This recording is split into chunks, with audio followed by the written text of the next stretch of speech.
Harmful है fitness के लिए। जो इंसान अपने बॉडी को 1 घंटा नहीं दे सकता उसे मर जाना चाहिए, क्योंकि हमारे लोगों का कॉन्सेप्ट क्या है, मैस्टरबेशन की अगर बात करें, ये भी एक एडिक्शन है। ये चीज़ हमारे हाथ में भी है और हाँ, हर वुमेन को पीरियड्स भी होते हैं। अब पीरियड्स के वक्त वो कौन से एक्सरसाइजेस करे, और जो प्रेग्नेंट फीमेल्स हैं उनको किस टाइप की एक्सरसाइजेस करनी चाहिए। पोस्ट प्रेगनेंसी की अगर बात करें तो स्ट्रेच मार्क्स आ जाता है और कुछ पोस्टमार्टम डिप्रेशन भी हो जाता है फिटनेस के हवाले से, उसको किस तरह से कैटर करें। अक्षय कुमार ने कहा है ये, इन लोगों को क्या टिप्स देंगे आप कि ये सलमान खान है? तो सलमान खान भी रातों रात नहीं बना, फॉलोअर्स से मियां खलीफा के मतीरा 2 महीने निकाला था ओनली फैन।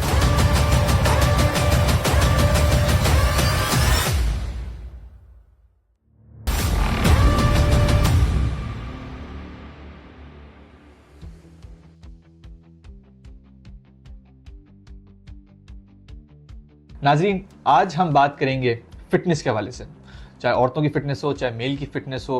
पीरियड्स में किस तरह से आपको एक्सरसाइज करना चाहिए, प्रेगनेंसी में आपको किस तरह से एक्सरसाइज करना चाहिए, पोस्ट प्रेगनेंसी में किस तरह से एक्सरसाइज करना चाहिए। मर्दों के हवाले से बात करें तो बहुत वेव चल रहा है आजकल, क्या फिटनेस में उसमें अफेक्ट पड़ता है, मैस्टरबेशन से क्या फिटनेस पे अफेक्ट पड़ता है, क्या खाना चाहिए, क्या पीना चाहिए, कितनी दफ़ा जिम जाना चाहिए, जिम क्यों जाना चाहिए, और बहुत सारी चीज़ें बताएंगे आज हमारे गेस्ट। सेलिब्रिटी इन्फ्लुएंसर हैं, मोटिवेशनल स्पीकर हैं, न्यूट्रिशनिस्ट हैं और पाकिस्तान की लीडिंग फिटनेस इन्फ्लुएंसर हैं। इनका नाम है रिजवान नूर साहब। बात करेंगे, सीखेंगे, चले मिलते हैं।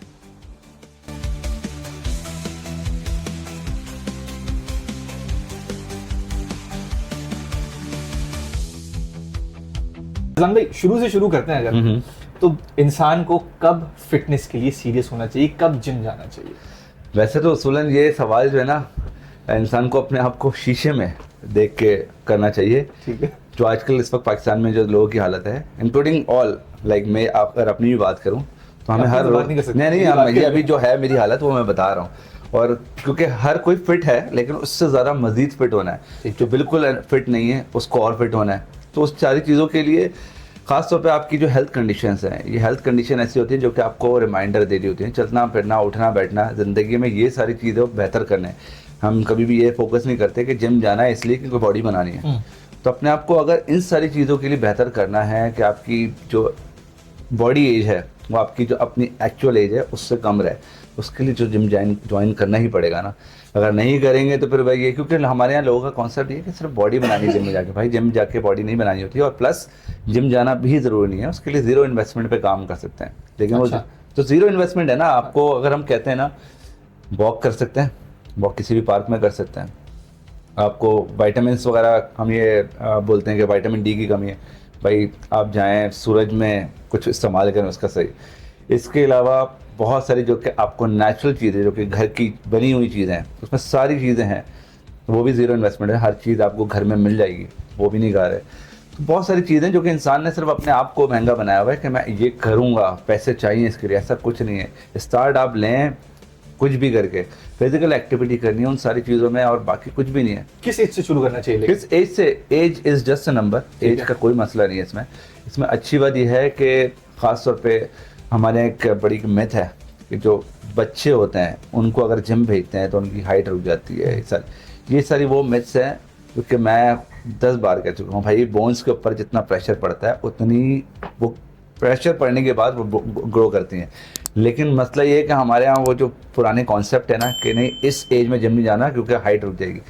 इन सारी चीज़ों से एटलीस्ट अवेयर करने की ज़रूरत है कि ऐसा कुछ नहीं है, सारे मिसकॉन्सेप्शंस हैं। जिम आप जाते हैं वही बार बार के भाई बॉडी बनानी नहीं जानी, अपने आप को इम्प्रूव करना है, अपनी फिजिकल एक्टिविटीज़ को इम्प्रूव करना है। चलना फिरना, उठना बैठना, ये अगर चीज़ें बेहतरीन हो जाए तो सच्ची क्या बात होगी। सही सही। अच्छा, अगर बंदा कोई जिम चला गया तो 2 या 3 दिन के बाद ना उसको बॉडी एक्स होने शुरू हो जाता है, ये होते क्यों है? क्योंकि जो इंसान कुछ नहीं कर रहा, जब वो अचानक से कोई चीज़ स्टार्ट करे तो बॉडी भी तो एक सिस्टम है ना, उसको अडॉप्ट करने में इट टेक्स टाइम। ठीक है। चाहते के साथ ही आपने, क्योंकि हमारे यहाँ लोगों का कॉन्सेप्ट क्या है, पहले दिन में जाके डंबल उठाना है, दूसरे दिन से उन्हीं लड़कों को मैं देखता हूँ टैंक टॉप में आते हैं, तीसरे दिन शर्ट उतर जाती है। तो ये सारी चीज़ें हैं कि भाई हर चीज़ का एक सिस्टम है। ग्रेजुअली आप हर चीज़ को जब इम्प्रूव करेंगे तो बहुत बेहतरी आएगी। ठीक है। ताकि आप आहिस्ता आहिस्ता चलें, और फिर वो जो पेन्स वगैरह आ रहे हैं वो it's a part of your life, it's a part of your journey. वो पेन आएंगे, उसमें आपको पता चलेगा यस यू डिड समथिंग, कि आपको उसके जो फीडबैक वो आपकी बॉडी रिएक्शन डाल दे रही है।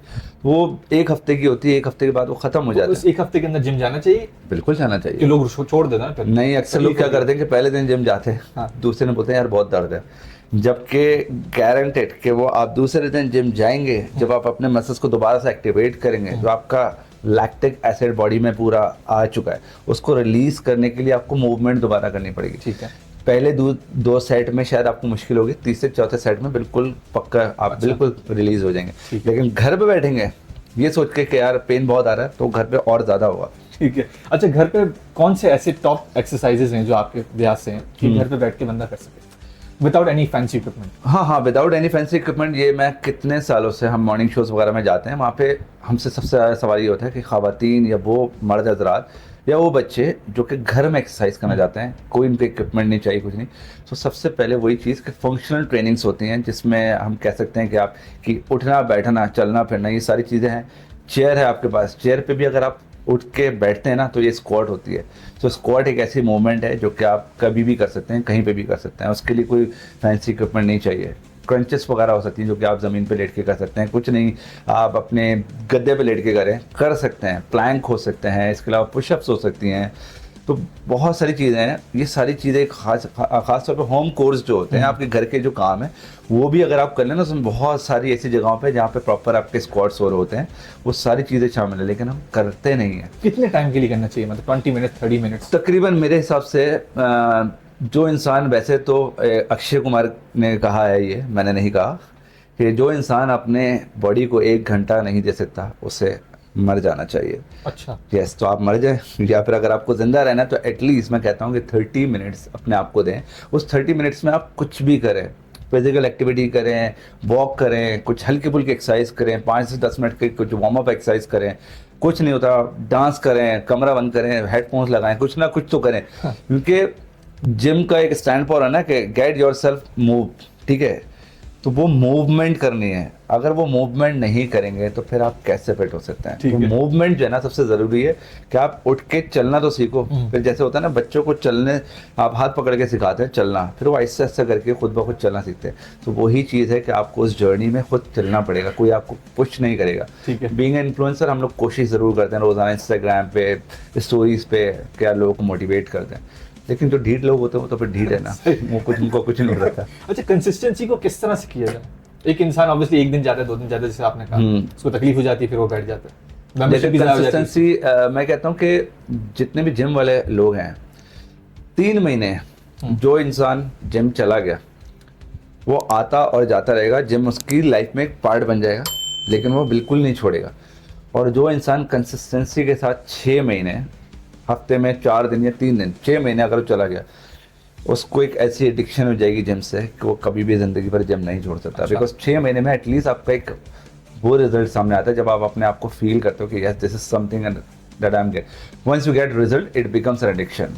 तो वो वाली कहानी है। वो एडिक्शन के लिए आपको एटलीस्ट 3-4 महीने देने पड़ेंगे। ठीक है। अच्छा, जिम से पहले और जिम के बाद क्या खाना चाहिए, क्या पीना चाहिए? क्योंकि लोग बोलते हैं कि 1 घंटे से पहले आप कुछ भी नहीं खाएं, कुछ भी नहीं पिए, या जिम के फौरी बाद आप कुछ भी नहीं खाएं, कुछ भी नहीं पिए। ये मिथ है क्या, ये सच्चाई है? नहीं, देखिए बिल्कुल फास्टिंग में वर्कआउट नहीं होता। डिपेंड ये भी करता है पर्सन टू पर्सन वेरी। अब अगर कोई बहुत ओबीज बंदा है, he already have some carbs storage in his body, तो हम उनके लिए कह सकते हैं, लेकिन फिर भी खाली पेट एक्सरसाइज करना रीज़न नहीं है। अच्छा। आपको थोड़ा बहुत कुछ खाना है, कि मतलब एक हम एक प्री वर्कआउट मील कर रहे हैं, ठीक है। अगर आप लेट्स सपोज सुबह जा रहे हैं, आप बेशक नाश्ता नहीं करें, लेकिन you can have a cup of milk, आप कुछ मिल्क पी लें, या फिर आप एक आध स्लाइस ब्रेड का खा के फिर आप जिम चलें, तो बिल्कुल एम्प्टी स्टमक होगा। तो समहाउ इसमें इतने रिजल्ट नहीं है, तो इससे कई ज़्यादा बेहतर है कि आप अपना कोई प्री वर्कआउट मील लें। Pre workout meal is a pre workout meal जो कि एक बहुत ही लाइट मील है वो, और उस लाइट मील के साथ आपको ये कि आपकी जो बॉडी है ना वो साथ देती है आपको वर्कआउट करने में। हाँ। फिर उसके बाद आफ्टर अपने जब वर्कआउट कर लिया, उसके बाद you can have a post meal. अब होता ये कि हमारे यहाँ लोग जो है ना इस चीज़ को बहुत झंझट समझते हैं कि यार सुबह उठेंगे या नाश्ता करेंगे या फिर पहले कुछ खाएंगे फिर जिम जाएंगे। तो उसमें लोग क्या करते हैं, खुद ब खुद जो है ना वो डायरेक्टली स्टार्ट कर देते हैं। तो स्टार्वेशन मोड आया था जो कि बॉडी के अंदर नहीं आना चाहिए, क्योंकि नॉर्मली आप फास्टिंग करके जब एक्सरसाइज करते हैं तो उसमें समहाउ कुछ बेनिफिट्स हैं, बट क्या होता है कि आप लॉन्ग टर्म पे उसको कनेक्ट नहीं कर सकते, ठीक है। ज़्यादा अरसे वो नहीं चल सकती। जैसे खासतौर पर रमज़ान आता है, रमज़ान में हम कोशिश करते हैं ये सारी चीज़ें। होता है क्या है कि आपने उस वक्त अगर आपने फास्टिंग में वर्कआउट कर लिया तो लेटर ऑन दैट जब आप वर्कआउट करके लें, क्योंकि आपकी जो हंगर स्पाइक है ना वो पीक पे पहुंच गई है। जब हंगर स्पाइक जब पीक पे पहुंच गई तो उस पर क्या होगा कि जब आप खाने बैठेंगे उस वक्त आपका जो कंट्रोल है वो बाहर हो जाएगा। मतलब आप सोच रहे होंगे मुझे हेल्दी खाना है, लेकिन उस वक्त आप हेल्दी नहीं खा पाएंगे। तो इसलिए ख़ासतौर पे जो न्यूट्रिशन के वो जो लोग होते हैं ना, मैं उनके लिए हमेशा कहता हूँ कि अगर आपको कुछ खाने की, क्योंकि बॉडी एक सिग्नल ज़रूर देती है कि that you need something for your body, वो सिग्नल देती है। लेकिन हम लोग क्या करते हैं, हम लोग सारे काम कर लेंगे उसके बाद खाएंगे, तो उस वक्त जो आपकी हंगर स्पाइक है वो बहुत पीक पे चले जाते हैं। So always order food before your hunger spikes. अच्छा, ठीक है, call before your hunger spike, जिसमें आपको लगे कि आपको भूख लगने वाली उससे कहीं पहले आप ऑर्डर कर दें, तो आप उस वक्त हेल्दी खाएंगे। फिर उसी तरह से आप अगर आपने नहीं खाया तो दुनिया की कोई ताकत आपको अनहेल्दी खाने से नहीं रोक सकती। मैं अपनी बात बता रहा हूँ, अगर मुझे बहुत भूख लगती है और मैं अगर बहुत पीक पे हूँ ना, तो मैं इस वक्त अगर सिर्फ कुछ हल्का फुल्का लेने जाऊँगा, यार कि सैंडविच ले लूँ, मैं उस दिन जाके बोलूँगा नहीं यार मुझे निहारी भी खानी है, मुझे बिरयानी भी खानी है, तो ये इंसान की फितरत है। क्योंकि उस वक्त उसको दिमाग में नहीं समझ में आता। हाँ, जब वो खा लेता है उसके बाद जैन उसको एक रिग्रेट होता है कि यार this is what I have done something, और मुझे नींद नहीं आ रही, ये नहीं हो रहा, वो फिर मुश्किल है। अच्छा, पानी का क्या इस्तेमाल होना चाहिए दौरान जिम करना चाहिए? हाँ, वाटर इनटेक आपका थ्रू आउट द डे भी अच्छा होना चाहिए। जो हम खुद रिकमेंडेशन देते हैं 2 से 3 लीटर आपकी पानी का इनटेक होना चाहिए। और जो आप वर्कआउट वगैरह करें उसमें भी यू कैन हैव सिप्स, आप अपने साथ अपनी बॉटल रखें। खास तौर पे अगर जिनका हाइड्रेशन का मसला है उनके लिए मैं सबसे बेस्ट ऑप्शन ये देता हूँ कि आपकी पानी की बोतल आपके साथ होनी चाहिए। ठीक है, क्योंकि हमारे यहाँ उठ के जाना पानी पीना एक बड़ा मुश्किल समझा जाता है, ठीक है ना। तो इसलिए मेरे हिसाब से अगर पानी की बोतल है आपके पास, आप बीच बीच में सिप लेते हैं, और ड्यूरिंग वर्कआउट भी यू कैन हैव सिप्स। ठीक है, कहते हैं कि बहुत ज़्यादा पानी नहीं पीना चाहिए, खासतौर पे जब आप एब्स वगैरह वर्कआउट करें, तो ड्यूरिंग वर्कआउट पीते रहें। ठीक है, वर्कआउट खत्म हो जाए, हाँ सिप्स लें, ताकि आप वो जो थर्स्टी बना है वो ना हो बॉडी के अंदर। और मील कैसी रखनी चाहिए? मील हेल्दी होनी चाहिए। और जो हम देखें यहाँ पे हम जब बात करते हैं ना कि मील आपकी हेल्दी होनी चाहिए, फिर लोग सबसे सवाल क्या करें, क्या खाएं। पूरी दुनिया जहान को पता है कि खाना क्या है, आपके पास हेल्दी ऑप्शंस क्या है, फ्रूट्स कौन से अच्छे हैं, वेजिटेबल्स कौन सी हैं, सब कुछ पता है। लेकिन हम इस चीज़ से अभी तक बाहर नहीं निकल रहे हैं। उसकी वजह ये है कि हम लोग सब बस पूछ रहे हैं, सब कुछ जमा कर रहे हैं, लेकिन आगे करना कुछ नहीं है। तो जब तक वो करेंगे नहीं, ऑफकोर्स फ़ायदा कुछ नहीं है, नुकसान आपका ही, हमारा तो कुछ नहीं आ रहा, हम तो भाई काम कर रहे हैं। और मैं तो खुद अपने क्लाइंट्स को बहुत ईजी रखता हूँ। मैं हमेशा से, मैं एक वाहिद इंडस्ट्री में ट्रेनर हूँ, मैं कोशिश करता हूँ कि अपने क्लाइंट्स को वो सारी चीज़ें भी दे, उनको चीट मील भी कराएं, ताकि उनकी जो एक होता है ना कि ज़िंदगी में अपने आप को क्योंकि हर इंसान खाने के लिए जी रहा है, ठीक है, कहीं ना कहीं ऐसे लोग हैं जो कि नहीं छोड़ सकते खाना। तो मैं बोलता हूँ उनको वो सारी चीज़ें दो, लिमिट पोर्शन में दो, आहिस्ता आहिस्ता करके खाएं। और वो चीज़ें अगर वो खाते रहेंगे तो जिंदा रहेंगे, अदरवाइज अगर उनको हर चीज़ पे डाल दोगे ना, ये नहीं, ये वो नहीं, ये नहीं, तो वो सारी चीज़ों से हट जाएंगे, नहीं करेंगे। अच्छा, एवरीडे वर्कआउट करना चाहिए या कोई दिन स्पेसिफिक होने चाहिए? फ्रीक्वेंसी जो है वो तकरीबन 3 डेज जो है वो मिनिमम है। ओके, हाँ, इसको हम कहते हैं फ्रीक्वेंसी 3 दिन मिनिमम होनी चाहिए, मैक्सिमम 6 डेज। 7 डेज भी मैं बोलता हूँ नहीं करना चाहिए। बॉडी को जितना रिकवरी में, जब आपकी बॉडी रिकवरी पीरियड में होती है, जब सबसे ज़्यादा ग्रोथ हो रही होती है, इसमें जितने भी जो चेंजेस हैं वो आपके डीप स्लीप्स में आते हैं। वो जो रिकवरी इंसान नहीं करता उसके लिए भी बड़ा मसला होता है कि वो हाइपरट्रॉफी की जगह वो एट्रॉफी की तरफ जाता है, जहाँ पर उसका मसल साइज स्विंग होना शुरू हो जाता है। कोशिश ये करनी चाहिए 5 दिन भी अगर हों, इट्स गुड।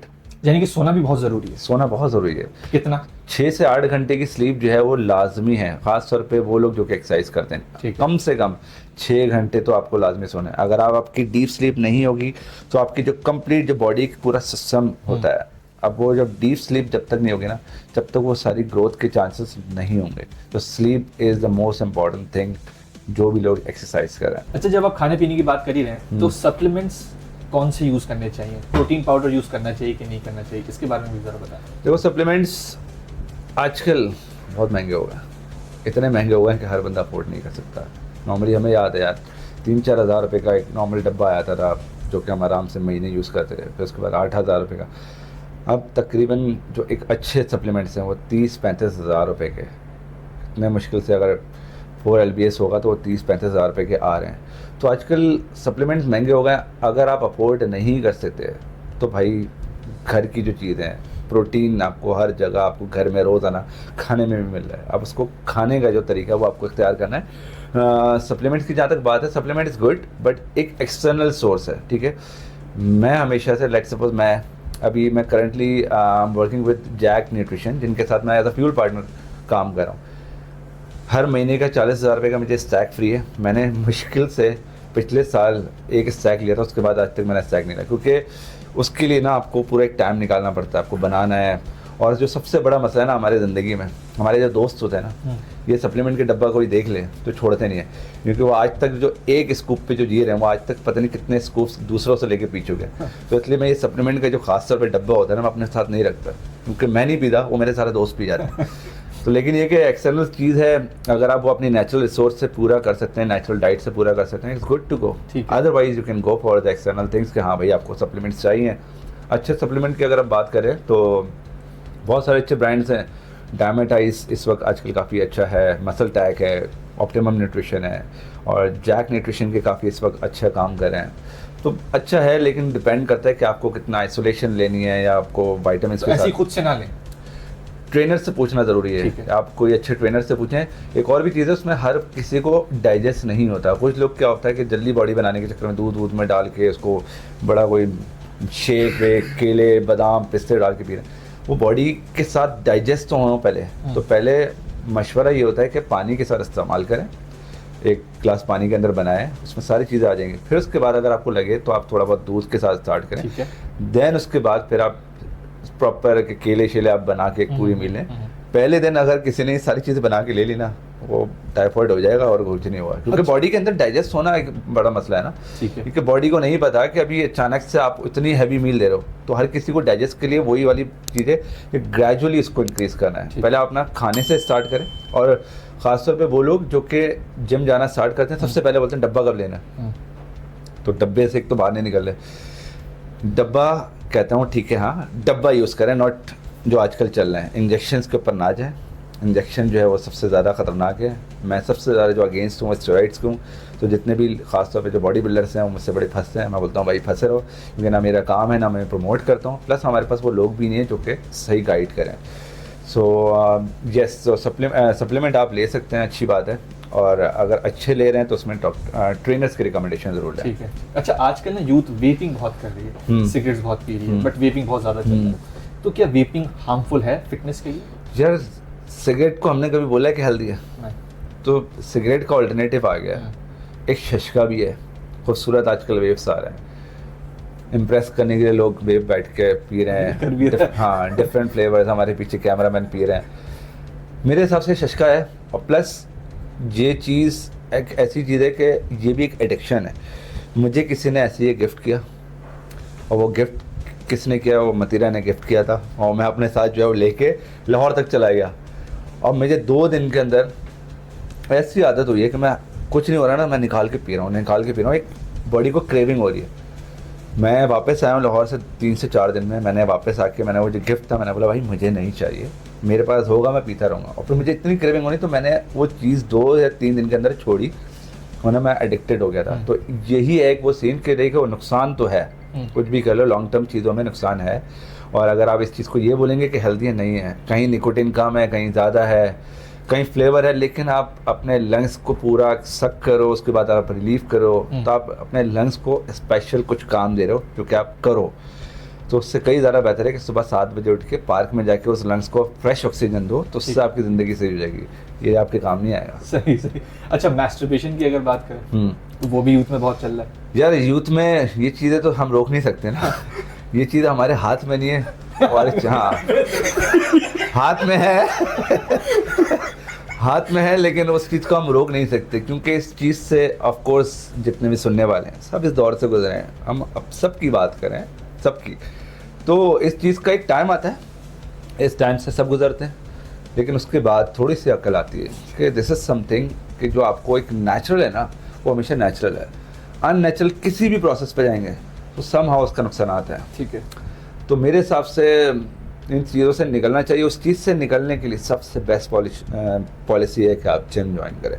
जिम जाएंगे, ये सारी जितनी भी चीज़ें ना सब साइड पे हो जाएंगी, बिकॉज उस वक्त आप अपने आप को टाइम दे रहे हो। फिर वो सारी चीज़ों को आप अडॉप्ट करो, हेल्दी खाओ, उसके बाद नेचुरल करो जितना दिल चाहे, कोई मसला नहीं है। अच्छा, लोगों को फैट लॉस और वेट लॉस के डिफरेंस भी ज़रा बताएं। यह फैट लॉस, हाँ हमारे यहाँ पता है क्या, जहाँ पे भी जिस रील में वेट लॉस डाल दिया जाए ना, अगर वेट लॉस लिखा हुआ है वो रील सबसे ज़्यादा लिखी जाती है। स्टार्ट के 5 सेकंड में आपने बोल दिया ना ये आज मैं करा रहा हूँ वेट लॉस, जैसे मैंने भी अपनी एक दिन पहले रील बनाई थी तो उसमें मैंने लिखा आज मैं आपको बताऊंगा 3 बेहतरीन एक्सरसाइज जिसमें होगा आपका 10 kg वेट लॉस, और उसके बाद लोग पूरी देख रहे हैं। फिर मैंने आखिर में बताया बेटा रील से बाहर निकलो, रियलिटी में आओ, क्योंकि रील में आप फंसे हो, आप समझते हो कि सबको ऐसे हो जाएगा, बट रियलिटी में इट्स कम्प्लीटली चेंज। तो वेट लॉस नहीं होना चाहिए, फैट लॉस होना चाहिए, जो कि हमने अपना एक तौर तरीका बना लिया कि ये वेट लॉस है।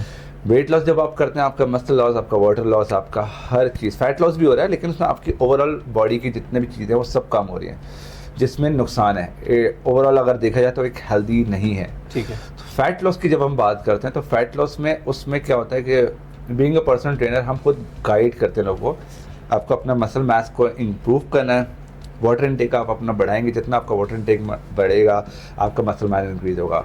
मसल और फैट एक दूसरे के इन्वर्स हैं, once your muscle mass is growing up तो आपका फैट खुद ब खुद नीचे आएगा। अच्छा। जैसे ही आपका मसल मास नीचे आना शुरू होगा आपका फैट मास ऊपर जाएगा, और उसकी असल वजह होती है कि आपका पानी का इनटेक वगैरह सारी चीज़ें कम होती हैं।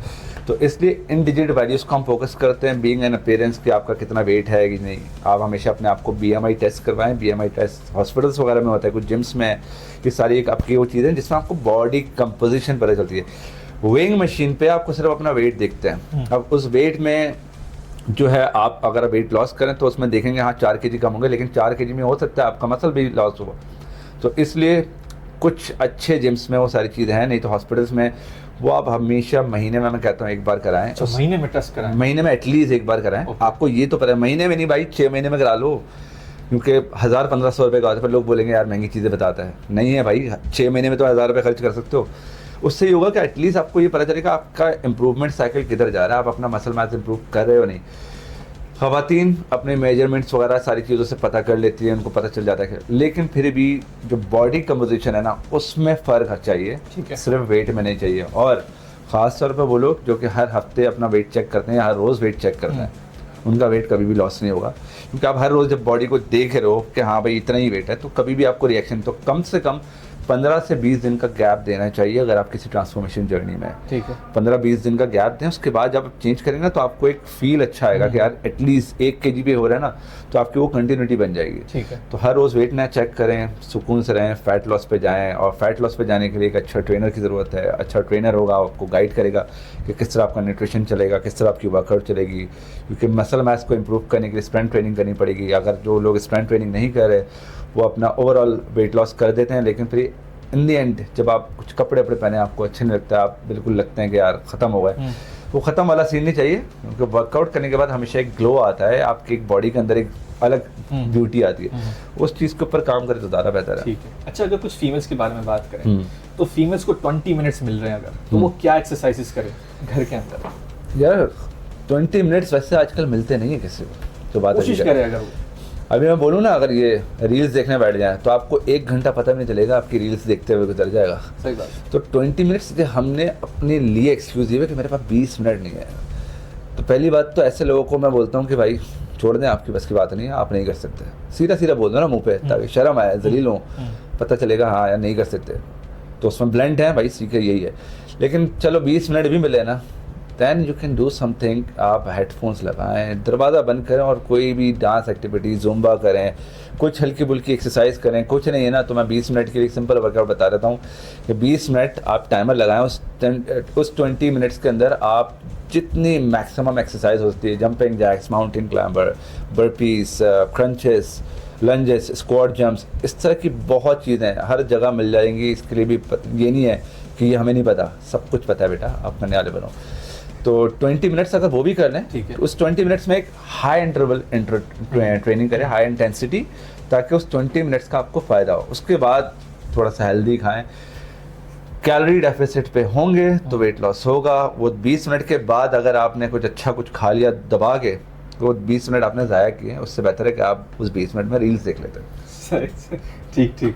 अच्छा, कुछ वुमेन्स को, ऑब्वियसली हर वुमेन को पीरियड्स भी होते हैं, अब पीरियड्स के वक्त वो कौन से एक्सरसाइजेस करें कि वो उनके क्रैम्प्स जो हैं वो कमतर महसूस हो और वो फिट अपनी जर्नी वहीं पे बरकरार रखें, क्योंकि 7 डेज अगर वो नहीं करेंगे काम या नहीं करेंगे जिम तो ऑब्वियसली सोर बॉडी सोर होने से सब कुछ हो जाएगा। मेंस्ट्रुएशन साइकिल जब भी आपकी हो उसके लिए हम ये रिकमेंडेशन करते हैं, स्किप ना करें, ओके, फिजिकल एक्टिविटीज़ करें, लो इंटेंसिटी करें, ठीक है। लेट्स सपोज अगर आपका आज डे 1 है तो मैं आपको ये नहीं कहूँगा कि आप लेग्स वर्कआउट करें, Okay. आप लेग्स वर्कआउट नहीं करें, उस दिन यू कैन गो फॉर, आप सीट पे बैठे हुए हैं, आप अपर बॉडी एक्सरसाइज कर सकते हैं, अपर बॉडी आराम से हो सकती है, बाइसेप्स हो सकते हैं, बहुत सारी चीज़ें, लेकिन स्किप ना करें, क्योंकि स्किप जब आप करते हैं तो थोड़ा सा एक ब्रेक हो जाता है। और लेट्स सपोज अगर आपको बहुत ज़्यादा पेन है then you can have a off, लेकिन उस पूरे दिन में ये ना हो कि पूरे दिन आप काउच पोटैटो बने रहें और फिर उसके बाद बैठे रहें। डू सम फिजिकल एक्टिविटी, हल्की फुल्की वॉक वगैरह करते रहें, उससे भी काफ़ी इंप्रूव होता है, क्योंकि ख़ासतौर पे कुछ मेंस्ट्रुएशन साइकिल में भी इश्यूज़ होते हैं कि डेट्स जो लॉन्ग हो जाती हैं, डेज ज़्यादा हो जाते हैं, उसकी भी असल वजह ये कि आपकी फिजिकल एक्टिविटी ना होना। तो उस फर्स्ट 2-3 डेज में लो इंटेंसिटी करें, चौथे दिन से यू गुड टू गो, आप नॉर्मल रूटीन में आ जाए। अच्छा, कुछ औरतें, कुछ लड़कियां ऐसी भी होती हैं जिनके साइकिल जो है वो डिले हो जाती है ड्यू टू द जिम, मतलब अगर वो जिम में पूरा महीना लगा दिया तो उनकी जो साइकिल है वो आगे चली जाती है। Is this normal? नॉर्मल है, लेकिन जो मैं कहता हूँ कि जो फिजिकल एक्टिविटीज़ जितनी भी लड़कियाँ कर रही हैं ना, उनके लिए तो बेस्ट है वो अपना जो ये साइकिल होती है ना वो कभी भी मिस नहीं करती। कभी ऊपर नीचे हो रहा है तो कोई मसला नहीं है, देखें इस चीज़ पे हमारी रिकमेंडेशन है कि हम इस चीज़ को गाइड नहीं करते, इसके लिए डॉक्टर ज़्यादा बेहतर गाइड करता है। लेकिन जो इंसान, जो ख़ासतौर पे लड़कियां फिजिकल एक्टिविटीज़ में अपने इन्वॉल्व हैं, हर चीज़ कर रही हैं, उनको ये सारी चीज़ों का कभी मसला नहीं आता। आजकल PCOS वगैरह जैसी चीज़ें बहुत ज़्यादा हो गई हैं, अब इतनी ज़्यादा हो गई हैं, उसकी भी असल वजह यही है कि वो अपने वर्कआउट्स वगैरह स्किप करती हैं, खाने पीने की अच्छी चीज़ें नहीं रखती। इन सारी चीज़ों का दारोमदार सिर्फ फिजिकल एक्टिविटीज़ नहीं है, आपकी डेली एक्टिविटीज़, आपका डेली लाइफस्टाइल भी है कि लाइफस्टाइल में आप क्या कर रहे हैं, उस पूरे दिन को आप एक्टिवेट कर रहे हैं या नहीं, या सिर्फ 1 घंटे की वर्कआउट के बाद पूरा दिन आप पड़े हुए हैं। तो जो इंसान भी अगर जिम जाता है तो मेरे हिसाब से अपने एक्टिव लाइफस्टाइल को वो करा है, क्योंकि 1 घंटे की एक्सरसाइज के कभी भी ये फॉलो अप नहीं हो सकता है कि आप बाकी के 23 घंटे क्या कर रहे हैं। 1 घंटे की एक्सरसाइज के बाद आपकी जो रूटीन है, आपकी डेली लाइफस्टाइल है, उसको बेहतर इंप्रूव करना है। ठीक है, वो चीज़ें अगर हो जाएगी तो मेरे ख्याल में कभी भी मसला नहीं होगा। और जो प्रेग्नेंट फीमेल्स हैं उनको किस टाइप की एक्सरसाइजेस करनी चाहिए जो बेसिक है?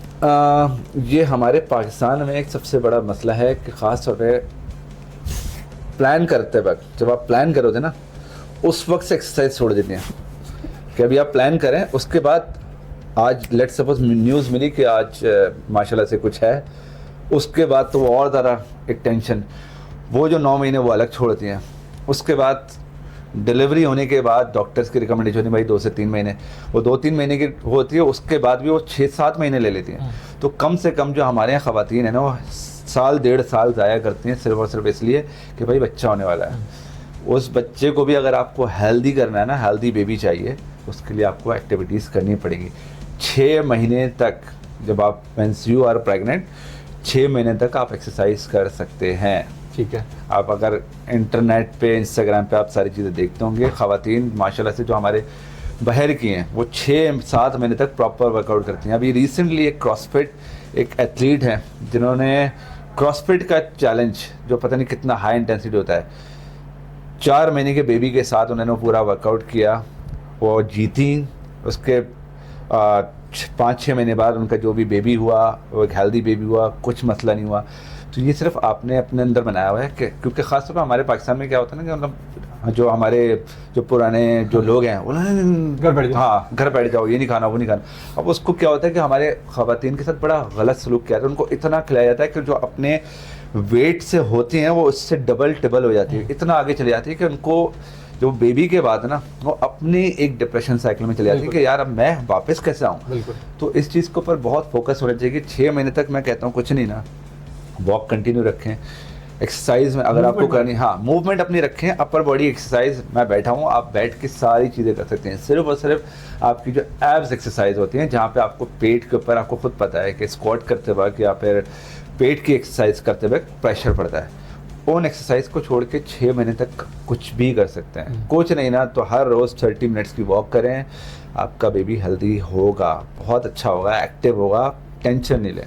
ठीक। अच्छा, पोस्ट प्रेगनेंसी की अगर बात करें तो स्ट्रेच मार्क्स आ जाते हैं और बहुत सारी इस टाइप की चीज़ें, कॉम्प्लिकेशंस आ जाती हैं, और कुछ पोस्टमार्टम डिप्रेशन भी हो जाता है फिटनेस के हवाले से। उसको किस तरह से कैटर करें? देखिए उसमें भी यही होता है कि जब ख़ास तौर पे आप किसी भी ओबीस बंदे को उठा लें, जब एक बंदे का इतना ज़्यादा पेट हो जाता है, जब वो वापस जाता है ना, तो बॉडी जो है ना, एक सिस्टम है कि वो अचानक से आपको रातों रात आपका जो फैट है ना वो ख़त्म नहीं करेगा। तो उसके लिए साफ सी बात है, कुछ प्रोसीजर्स भी लोग करवाते हैं क्योंकि वो एक डेड फैट है, उस डेड फैट को आपकी बॉडी में आपके साथ रहेगा। और मैंने ऐसे बहुत सारे ऐसे लोग देखे हैं जो कि बहुत ओबेसिटी से जब आए हैं तो उन्होंने अपने आप को बिल्कुल फिट कर लिया, लेकिन वो जो फैट की लेयर है ना वो उनके साथ है। तो इसीलिए जो प्रेगनेंसी के टाइम अगर जो ख़वातीन एक्सरसाइजेस नहीं करती या बहुत ज़्यादा अपना वेट बढ़ा लेती है, तो आफ्टर द डिलीवरी उनके जो स्क्रैच मार्क पड़ते हैं, क्योंकि वो जो डेड स्किन होती है वो उस लेवल पे रखे उसमें स्क्रैच मार्क आ जाते हैं, जिसको या तो प्रोसीजर्स करवाएं या फिर उसको टाइम दें, लेकिन वो स्किन आपके साथ रहेगी and it takes a lot of time. I don't want to mention कि वो कितना टाइम होता है, किसी का साल में जाता है, लेकिन वो एक डेड स्किन रहेगी क्योंकि वो रातों रात कहीं नहीं जाएगी, क्योंकि वो एक आपका एक एक्स्ट्रा हिस्सा है वो आपके साथ लग गया था। इसीलिए कोशिश करें कि इतना ज़्यादा वेट अपना ना बढ़ाएं कि जब आप अपने आप को दुबला करें तो आपके साथ वो जो डेड फैट है ना वो आपके साथ ज़िंदगी भर चले। ठीक है। हाँ।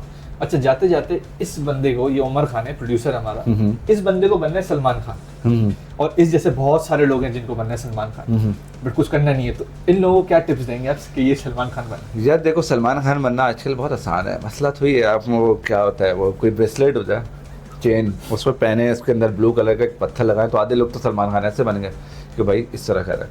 लेकिन ये कि ऑफ कोर्स सलमान खान की एक बड़ी जर्नी है, तो हर इंसान के लिए जो जर्नी से गुजरता है ना, उस प्रोसेस से गुजरता है, तो सलमान खान भी रातों रात नहीं बना, उसके लिए एक पूरी इसने जर्नी गुजारी है।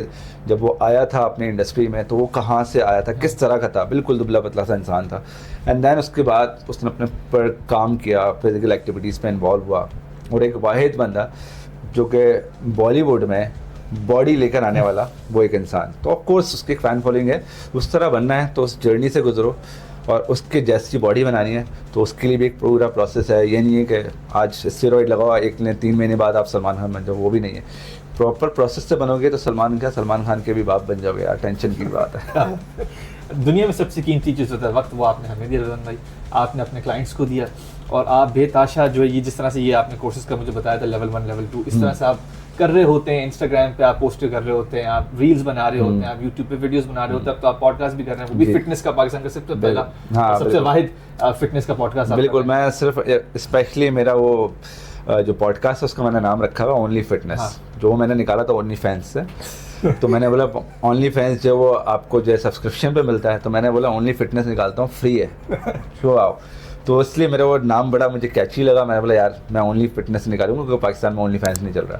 तो उस हिसाब से फिर मैंने स्टार्ट किया। तो अब मेरा जो प्रोफेशन, मैं हमेशा अपने प्रोफेशन में रहा हूँ, उसी से रिलेटेड मैंने काम किया, तो मैंने वो पॉडकास्ट को इसलिए वो नाम दिया। प्लस अब मैं वो जितने भी फिटनेस वाले लोग हैं उनके साथ भी कर रहा हूँ, कुछ नॉर्मल लोगों के साथ, लेकिन हर जगह मैं हेल्थ एंड फिटनेस को कनेक्ट करता हूँ ताकि लोगों को फिटनेस की तरफ लेकर आऊँ। तो मेरा जो प्रोफेशन मैं उसके साथ काम कर रहा हूँ। बाकी अल्लाह का शुक्र है, बाकी डिफरेंट जो काम है, क्लोथिंग ब्रांड है वो चला रहा हूँ, एक अकेडमी है GFT अकेडमी के नाम से, वो इस वक्त पूरे पाकिस्तान की सबसे बड़ी अकेडमी है। अल्लाह का शुक्र है कि जहाँ पे मैं, होता है ना कि कुछ लोग मुझे बोलते हैं कि मैं कुछ ऐसे काम कर रहा हूँ जो कि बहुत ही ऐसे होते हैं कि जिसमें मुझे लोग वायरल कर देते हैं, तो उसके अगेंस्ट में मैं कुछ अच्छे काम भी कर रहा होता हूँ। मेरी एक अकेडमी है जहाँ पे मैं as a teacher, as a mentor काम करता हूँ, और पूरे पाकिस्तान में एक वाहिद इंसान जिसने अपनी पूरी बुक्स बनाई हुई हैं। ये पूरी बुक्स हैं लेवल 1 लेवल 2 की। ये इतनी मोटी मोटी बुक बनाना, कहना आसान है लेकिन उसके ऊपर काम करना बहुत मुश्किल है। तो इस तरह के मैं कोर्स बनाए हुए ताकि फ़िटनेस की अवेयरनेस, फ़िटनेस की जो लोग ख़ास तौर पे इंटरनेशनल सर्टिफिकेशन नहीं करना चाहते और नहीं कर सकते, अफोर्ड नहीं कर सकते, तो उन तमाम लोगों के लिए रास्ते खोलें। और अल्लाह का शुक्र है इस वक्त कराची के, पूरे पाकिस्तान के किसी भी जिम में उठा लें, वहाँ पे मेरा एक स्टूडेंट बैठा हुआ है। सो आई फील सो प्राउड कि यार मैं उनके लिए काम कर रहा हूँ। अच्छा काम करेंगे तो कहीं ना कहीं नाम तो होगा, और बाकी इज़्ज़त मैटर करती है जनाब, वरना फॉलोअर्स तो मियां खलीफा के हैं, तो सिर्फ फॉलोअर्स के पीछे ना जाए, और इज़्ज़त जो है वो आपको बनानी है, विद टाइम आएगी। Thank you very much. Thank you sir. तो ये था आज का हमारा एपिसोड रिजवान नूर साहब के साथ। आज मैंने काफ़ी कुछ चीज़ें सीखी, जैसे कब जिम जाना चाहिए है। अगर आप यंग हैं, अगर आप बच्चे हैं तो आप जिम जा सकते हैं, आप अपने आप को फिट रख सकते हैं, आपकी हाइट छोटी नहीं होगी। मैंने ये भी सीखा कि जो प्रेग्नेंट औरतें हैं वो 6 महीने तक जिम जा सकती हैं, उसके बाद ऑब्वियसली वो ट्रेनर से पूछें, अपनी गायनी से पूछें। इसके अलावा ये भी मैंने सीखा कि वेप से क्या नुकसानात होते हैं, मास्टरबेशन से नुकसानात होते हैं कि नहीं होते हैं। ये भी सीखा कि पीरियड्स के वक्त जो औरतें होती हैं वो किस तरह से अपने अपना रूटीन, अपनी फिटनेस को बरकरार रख सकती हैं। मैंने ये भी सीखा कि डेली लाइफस्टाइल को आपको चेंज करना बहुत ज़रूरी है। सलमान खान बनना आसान नहीं है, उसकी पूरी एक जर्नी होती है और बॉडी एक्स क्यों होते हैं। आपने क्या क्या सीखा, आपने मुझे बताना है कमेंट सेक्शन के अंदर। इसी के साथ मिलते हैं अगले यूट्यूब और टिकटॉक की वीडियो में, फेसबुक और इंस्टाग्राम की पोस्ट में, ट्विटर यानी कि एक्स की ट्वीट्स, पिंटरेस्ट की पिन्स, लिंक्डइन की एक्टिविटीज़ में और व्हाट्सएप की अपडेट्स में।